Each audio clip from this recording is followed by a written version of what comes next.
Ravindra Mishra, associate professor, Babu Shobharam government arts college Alwar, subject geography. आज BA part third section B के लिए मैं भारत के भूगोल में भारत की स्थिति, विस्तार, अक्षांश देशांतरीय विस्तार, इसके पड़ोसी देशों के बारे में आपको बता रहा हूँ। भारत के प्राचीन ग्रंथ विष्णु पुराण के अनुसार पृथ्वी के उस भाग को जो उत्तर में हिमालय से लगाकर श्वेतबंधु तक, जो वर्तमान में हिंद महासागर कहलाता है, फैला हुआ है। इसमें चक्रवर्ती सम्राट भारत की संतानें बसती हैं।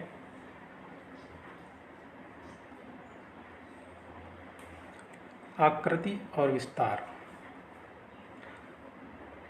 वर्तमान में भारत की आकृति चतुष्कोणीय है, जो केवल दक्षिणी भागों को छोड़कर अन्य सभी ओर से प्रकृति के द्वारा अच्छी तरह परिसीमित है।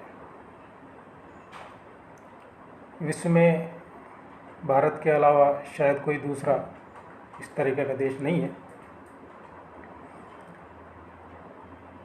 यूनानी भूगोलवेत्ता स्ट्रेबो के अनुसार भारत की आकृति पतंग जैसी है। भारत पूर्णतः उत्तरी गोलार्ध में स्थित है। अगर भूमध्य रेखा के हिसाब से माना जाए तो,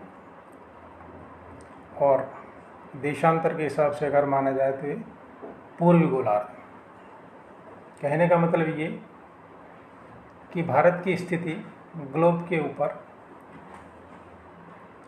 उत्तरी पूर्वी गोलार्ध में है।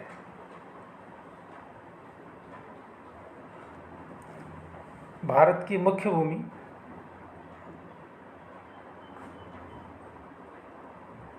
विषुवत रेखा के उत्तर में 8 डिग्री 4 मिनट से 37 डिग्री 6 मिनट उत्तरी अक्षांश और 68 डिग्री 7 मिनट से 97 डिग्री 25 मिनट पूर्वी देशांतर के बीच फैली हुई है। भारतीय मुख्य भूमि से दूर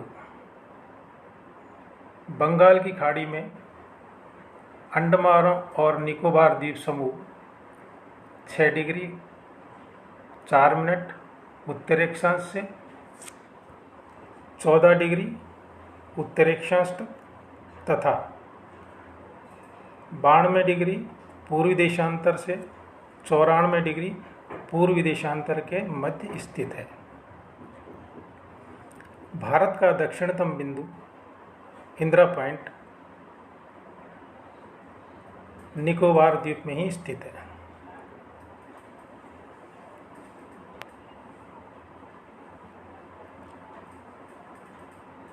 भारत के सबसे उत्तरी बिंदु इंदिरा कॉल जिसे कहते हैं, जम्मू कश्मीर में स्थित है। भारतीय संघ के दक्षिणतम बिंदु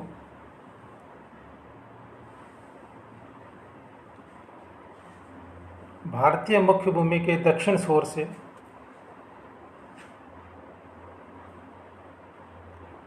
लगभग 2 डिग्री अक्षांश का अंतर है।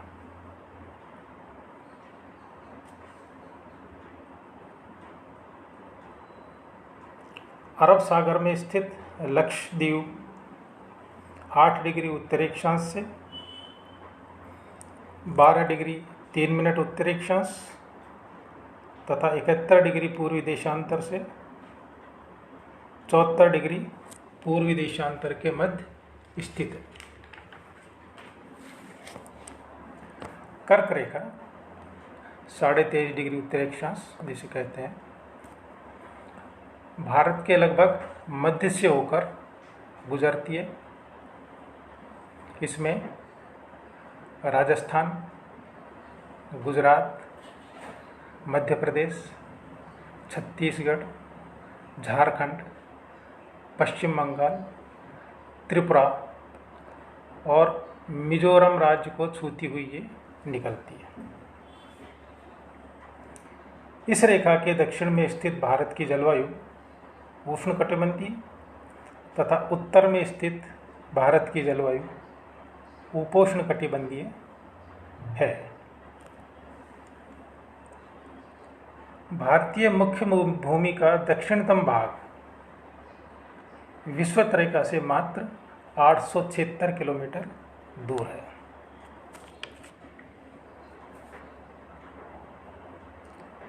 देश के लगभग मध्य से होकर गुजरने वाली 82 डिग्री 30 मिनट पूर्वी देशांतर रेखा के स्थानीय समय को संपूर्ण देश का प्रामाणिक समय या स्टैंडर्ड टाइम माना गया। यह रेखा उत्तर प्रदेश के इलाहाबाद नगर के मिर्ज़ापुर से होकर गुजरती है। हमारे देश का प्रामाणिक समय ग्रीनविच मानक समय से 5 घंटे 30 मिनट आगे है। भारत का पूर्वी पश्चिमी विस्तार अधिक है। फलतः देश के पूर्वी एवं पश्चिमी भाग में सूर्योदय और सूर्यास्त के समय में लगभग 2 घंटे का अंतर पड़ता है। भारत की विशालता का अनुमान इसी तथ्य से लगाया जा सकता है कि इसका विस्तार पूर्व पश्चिम में 2933 किलोमीटर और उत्तर से दक्षिण 3214 किलोमीटर है। इसकी स्थलीय सीमा 15,200 किलोमीटर और समुद्री सीमा 7,516.6 किलोमीटर। इसमें लक्षद्वीप, अंडमान एवं निकोबार द्वीप शामिल किए गए।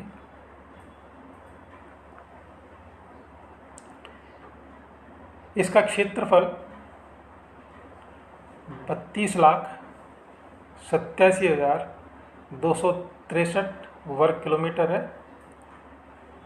भारत की स्थल सीमा पर पाकिस्तान, अफगानिस्तान, चीन, नेपाल, भूटान, म्यांमार और बांग्लादेश है।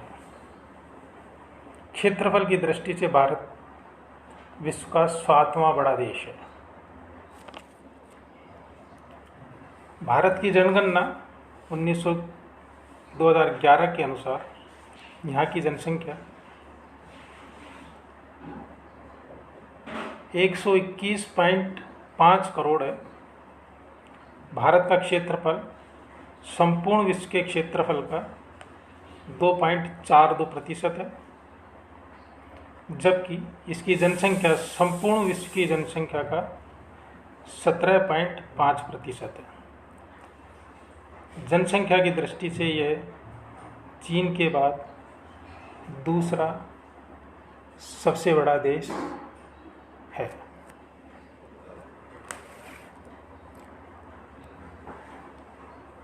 हिंद महासागर के उत्तरी सिरे पर यह देश इस प्रकार स्थित है कि पूर्वी गोलार्ध के मध्य में पड़ता है। यूरोप और अमेरिका के पश्चिमी भागों में भारत लगभग समान दूरी पर स्थित है। अनेक अंतर्राष्ट्रीय वायु मार्ग एवं समुद्री मार्ग इसकी सीमा से होकर या नज़दीक से होकर निकलते हैं। भारत से पूर्व और दक्षिण पूर्व की ओर से मार्ग चीन व जापान को,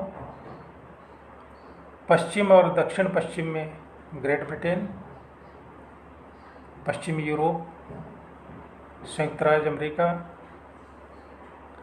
लैटिन अमेरिका के देशों और पूर्वी तथा दक्षिणी अफ्रीका को, और दक्षिण में Sri Lanka, Singapore, Malaysia, Indonesia, Australia और न्यूजीलैंड को जाते हैं। स्वेज नहर के बन जाने के बाद भारत की स्थिति का महत्व और भी अधिक बढ़ गया है, क्योंकि इसके द्वारा पश्चिमी यूरोपीय देशों और भारत के पश्चिमी तटीय बंदरगाहों के बीच लगभग 4800 किलोमीटर की दूरी कम हो गई है। इस प्रकार भारत पश्चिमी औद्योगिक देशों एवं वहाँ से पूर्व के विकासशील देशों से मिलने के लिए एक श्रृंखला का कार्य करता है। भारत को दोनों प्रकार के देशों से निर्मित एवं कच्चे माल का आयात तथा निर्यात करने की पूरी सुविधा मिलती है। वायु मार्गों की दृष्टि से भी भारत की स्थिति अच्छी कही जा सकती है।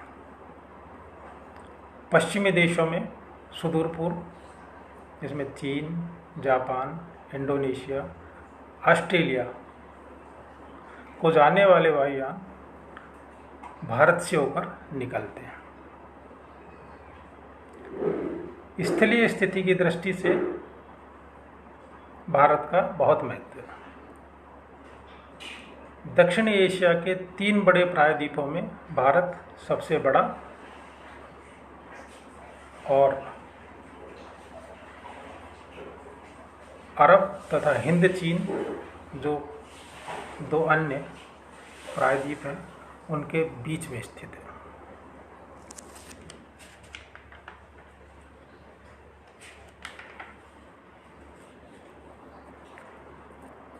उत्तर में हिमालय पर्वत श्रेणी, सुदूर पूर्व में काराकाने और